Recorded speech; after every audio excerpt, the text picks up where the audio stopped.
Oil should be a shortcut to national strength. For some countries, it is. For others, it becomes a trap. Same resource. Very different outcomes. So here's the real question. What happens to countries with huge oil reserves over time? Do they get richer and safer? Or do they become more fragile, more corrupt, more violent, and more dependent? Oil does not decide destiny, but oil changes incentives. And incentives shape budgets, institutions, and the kind of politics that survives. So let us map it cleanly. What happened with dates? Why it matters with mechanisms? What to watch with signals? First reality, oil is not just a commodity. Oil is revenue at scale, foreign currency at scale, political power at scale. That scale is what changes everything. Because when a state can fund itself without taxing citizens, the relationship between government and society shifts. Taxes create bargaining. Bargaining creates accountability. Accountability builds institutions. Oil can weaken that chain. That is the core of the oil curse argument. Not that oil is evil, but that oil can remove pressure to govern well. Now anchor this with dates that show the pattern. September 14th, 1960, 5 oil-exporting countries created OPEC. Iran, Iraq, Kuwait, Saudi Arabia, Venezuela. That day did not start wars, but it changed leverage. It proved oil could be coordinated, price could become political, energy could become strategy. From that point, the oil state became a recognizable category. A state whose budget, security, and diplomacy orbit one resource. That category tends to split into 2 futures: a discipline path or a dependency path. The discipline path is rare. The dependency path is common. Look at what discipline can look like. October 17th, 1969. Norway discovered the Ekofisk oil field. That discovery could have triggered the classic boom and bust story. Instead, Norway built guardrails. June 19th, 1990. Norway's parliament established the legal framework for what became its sovereign wealth fund. Then, in 1996, Norway made the first transfer of oil revenue into the fund. That choice is the first rule of oil survival. Save the windfall. Do not burn it into your politics. Norway treated oil income like temporary money, not permanent identity. It also built fiscal rules to limit how much oil money can be spent each year. That is not just economics. That is political design. It stops governments from buying popularity in boom years, then collapsing when prices fall. It turns oil into a long-term asset, not a short-term drug. But it requires something hard, institutions that can say no during good times. Now contrast that with the more dangerous path. August 2nd, 1990, Iraq invaded Kuwait. Motives were mixed. Debt, power, dominance, security. But oil sat at the center of the stakes. Kuwait was not just land. It was production capacity, reserves, pricing power. And the fear was systemic. If one actor controlled too much Gulf supply, the global economy could be pressured or held hostage. That is why the response became international. By January 17, 1991, the coalition air campaign began. This is one of the cleanest lessons in modern history. Oil does not cause every war, but oil can change the cost of inaction. It can turn a regional act into a global emergency. Oil regions attract intervention, not because outsiders are angels. Because outsiders have exposure.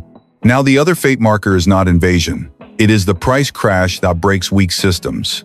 Mid-2014, global oil prices began a major decline that lasted into early 2016. Many oil states were not prepared. Budgets built on high prices cracked. Currencies fell. Subsidies became unaffordable. Politics tightened.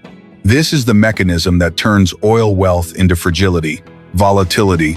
Oil prices swing, and a swinging income stream is poison for governments that promise permanent stability. So the fate of an oil country is often decided by one question. What does the state do when prices fall? If it has savings and rules, it absorbs the shock. If it has debt, patronage, and dependence, it panics. Panic produces hard choices. Cut benefits, raise taxes, borrow more, print money. Those choices create unrest. Unrest changes security behavior, and security behavior shapes the next decade. Now name the mechanisms, clearly, without slogans. Mechanism 1, the rentier state problem. If government revenue comes mostly from exports, it relies less on taxation. If it relies less on taxation, it relies less on consent. Accountability weakens. Politics shifts into distribution. Who gets the oil money? Which region? Which group? Which party? Which unit inside the security state? When politics becomes distribution, elections become existential. Because losing office can mean losing access to the rent, that raises corruption incentives. Not because oil magically corrupts, because the prize becomes huge. Mechanism 2. Dutch disease. Foreign currency floods in. The local currency strengthens. Imports become cheaper. Non-oil exports become less competitive. Manufacturing weakens. Agriculture weakens. Skills ecosystems thin out. So the country becomes even more dependent on the resource. Then when prices fall, it has fewer alternatives. That is the trap. Mechanism 3. Volatility. Boom years create promises. Jobs, subsidies, mega projects, cheap fuel, mass public hiring. Then the bust hits. The state cannot keep the promises. Society does not accept the reversal. Legitimacy erodes. Some governments reform, some borrow, some repress. Repression can stabilize the surface, but it often creates deeper fragility. Mechanism 4. Security incentives. Oil infrastructure is strategic. Fields, pipelines, ports, refineries. That attracts sabotage, militancy, foreign covert action, and militarization. Oil can finance security forces, but it can also make the state a target. So some oil states become heavily securitized over time. Now the outcomes tend to fall into 3 paths. Path 1, high institution oil states. They save, they diversify, they build rules. Norway is the classic case. Some Gulf states are trying, with uneven success. The key sign is not a glossy plan. The key sign is budgets that still function when prices drop. Path 2, high reserve, high dependent states. Oil becomes the lifeline. The state expands and booms, borrows and busts, politicizes the oil company, punishes alternative economic centers. The economy becomes brittle. Then one shock breaks it, a price crash, sanctions, a political crisis, infrastructure, decay. Once output drops, state capacity falls, and the spiral accelerates. Path 3, rising producers. They discover oil and grow fast. Growth hides danger. If they do not build institutions early, oil revenue captures politics before it matures. Then oil becomes the only game in town, and after rent politics begins, building institutions becomes harder, not easier. Now, one pattern that makes this real is Venezuela. Huge reserves, but output declined over years due to underinvestment, mismanagement, and later sanctions pressure. By June 2020, production hit extremely low levels. That is not just an energy story. It is governance. When the national oil company becomes a political tool, it stops operating like a professional operator. When investment is sacrificed for short-term spending, capacity decays. Then revenue falls. Then stability erodes, and rebuilding is slow. Oil infrastructure is not a light switch. It takes years, capital, expertise, and stable contracts. This is the harsh truth. Reserves are not revenue. Revenue depends on production, investment, and trust. When trust dies, the system breaks.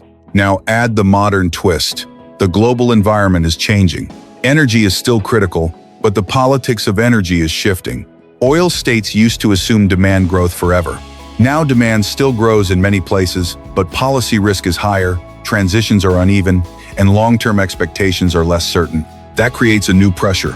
Monetize wisely while you still can. If a state depends on oil for most of its budget and expects shrinking revenue over decades, it faces 2 options: diversify early or squeeze harder. Diversifying requires reform. Squeezing harder can mean deeper extraction, more fiscal pressure, more coercion, or external aggression to defend revenue routes. So the fate question is now time-sensitive. Now make it usable. What should viewers watch each week? Signal 1. Non-oil revenue. Real tax capacity, not a slogan. Signal 2. Savings behavior. A sovereign fund that grows in booms and cushions busts. Not a political piggy bank. Signal 3. Oil company health.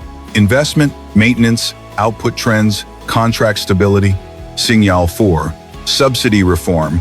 If it is gradual and managed, institutions are stronger than they look. If it triggers chaos or harsh crackdowns, the system is brittle. Signal 5. Debt and currency stress. Reserves, exchange rates, maturities. Signal 6. Security spending and internal coercion. When oil money rises, what grows faster?